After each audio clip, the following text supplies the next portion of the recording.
전처까지 살해. 경기도 김포에서 정말 충격적인 사건이 발생했습니다. 70대 남성이 아파트 주민인데요. 이 아파트 주민 70대가 경비원에게 다가가 흉기를 휘둘렀습니다. 근데 이 남성의 집에 가봤더니 이 남성 집에서는 여성의 시신이 발견됐습니다. 그리고 이 사망한 여성은 바로 경비원을 공격한 그 남성의 전처였습니다. 전처. 과연 이 아파트에서 무슨 일이 있었던 걸까요?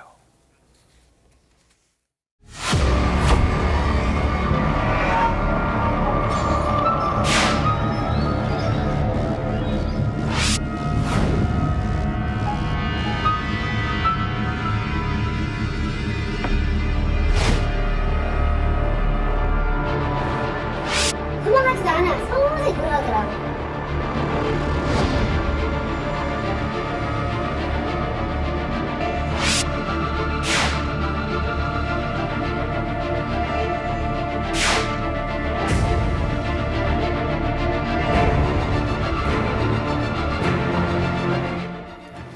자, 처음에는 단순한 흉기 난동 사건으로 알려졌습니다. 하지만 사실은 이게 일단 무슨 일이 있었던 겁니까? 네, 18일 경기도 김포시의 한 아파트였습니다.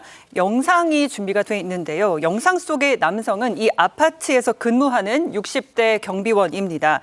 경비원이 손을 들어서 보이는가 하면 누군가에게 도움을 요청하는 듯한 몸짓이 보이는데 잘 보면요. 경비원의 손에는 혈흔이 묻어 있습니다. 누군가에게 공격을 당해서 경비원이 팔과 턱 등을 크게 다쳤고요. 도움을 요청하고 있는 상황인데 다행히 영상에는 범인도 함께 포착이 됐습니다. 그래요? 네, 이들 뒤로는 지나가는 남성이 경비원을 바로 공격했던 그 범인인데요. 그런데 이 남성은 아무런 일도 없었다는 듯 아파트 앞의 상가를 천천히 걸어서 지나가고 있었습니다. 그러니까 지금 사진을 보면 현장 화면을 다시 한번 좀 볼까요? 이제 파란색 조끼 같은 걸 입은 분이 저분이 이제 피해자신 거고 그 옆에 흐릿하게 잠깐 보이는 사람이 가해자라는 겁니다. 가해자가 옆에서 그냥 그대로 서 있어요. 당시 현장 상황, 목격자는 이렇게 설명합니다. 아니, 도망가지도 않았다니까요. 지하철이 나오는데 이 남자가 여기 서 있었고 그냥 서 있더라고. 이 사람이 범인을 그렇게 할 수가 없잖아요. 차에 가서 골프실을 갖고 오니까 이분이 한참 서 있다가 도망가지도 않아. 서서히 걸어가더라고. 그러더니 그냥 걸어갔답니다. 가만히 있는 사람을 흉기로 공격해놓고 이 남성 천천히 걸어서 유유히 빠져나갔다. 일단 이 상황 천천히 걸어나간다? 자, 전문가 시각에서는 이 상황 어떻게 보십니까? 일단 영상 속의 70대 남성은 검거되지 않도록 도망치거나 그런 행적은 이제 보이지 않고 천천히 현장을 이제 벗어나는 모습이었는데요. 통상적으로 이런 사건의 경우 우발적인 사건은 일단 아닌 것 같고요. 왜냐하면 갑자기 어떤 범죄를 저지르고 도주하는 그런 형태가 아니기 때문에 70대 이 그 남성은 아마 사전에 어떤 특정 대상에 대해서 범행을 아마 준비를 하고 아마 주변 사람들에게 또 자연스럽게 감으로써 범행이 좀 잘 띄지 않도록 그런 행동을 아마 일부러 한 것이 아닌가 그렇게 좀 추정이 됩니다. 지금 신고를 옆에서 분명히 누군가 했을 거 아닙니까?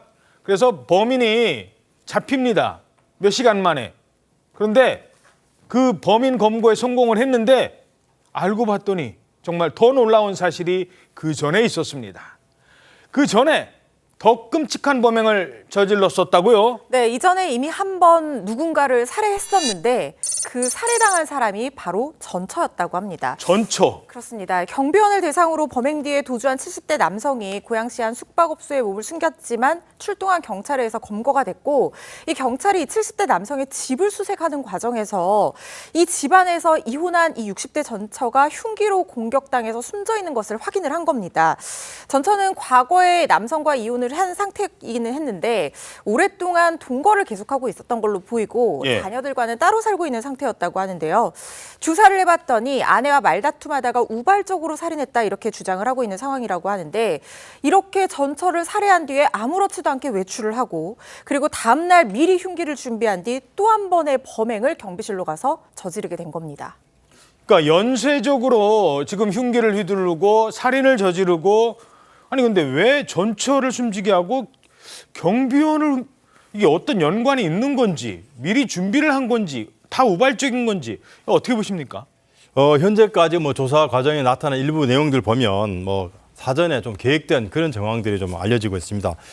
이 70대 남성의 경찰 조사에서 뭐 경비원에게 평소에 좀 불만이 있었다라고 진술했는데 뭐 불만이 있었다면 어떤 불만이 있었는지 이런 부분들은 구체적으로 나타나지 않고 있고요. 예. 또 이 사건 조사 중인 경찰 관계자 말에 따르면 이 경비원 스스로도 왜 자신이 이런 피해를 받아야 되는지 납득을 못하는 상황이라고 진술하고 있습니다. 예. 그리고 또 경비원은 그날 그 70대 남성과 함께 그 차를 마시면서 평소 뭐 무슨 운동을 하느냐라는 이 대화를 하면서 한 10에서 20여 분 동안 일상적인 대화를 했다라고 해요. 그런데 갑자기 70대 남성이 흉기를 이제 휘둘렀다고 하면서 본인과 어떤 70대 남성 간에는 어떤 별다른 언쟁은 없었다라고 진술합니다. 그리고 또 이 70대 남성은 체포돼서 경찰서로 들어갈 당시에 이 범행 이유를 묻는 그 취재 질문에 대해서 다른 데 가서 알아봐라 라는 식으로 좀 황당한 말을 했다라고 알려지고 있습니다. 그러니까 이 70대 남성 지금 자신이 저지른 죄에 대해서 반성하기보다는 본인이 뭔가 분풀이를 하고 있는 듯한 느낌이 지금 드는 겁니다. 뭐 무서워하는 게 없어요 지금. 살인을 저질러 놓고도 혼자서 걸어가고 기자가 질문해도 다른 데 가서 알아보라고 당당하게 얘기하고. 그렇다면 왜 전처 그리고 아파트 경비원이었을까요? 범죄심리 전문가의 얘기를 들어봤습니다. 이 가해자인 70대 남성의 생각에 그것이 사실이든 뭐 착각이든 이 피해자 두 사람 간에 관계가 있다라고 생각했을 가능성을, 그리고 또 다른 가능성으로는 이 사건을 저지르면서 공격성이 각성된 상태였을 것으로 이제 보이죠. 가라앉지 않은 그런 상태에서 평소에 뭐 또한 불만이라든지 감정을 품고 있었던 그런 경비원에게까지. 예.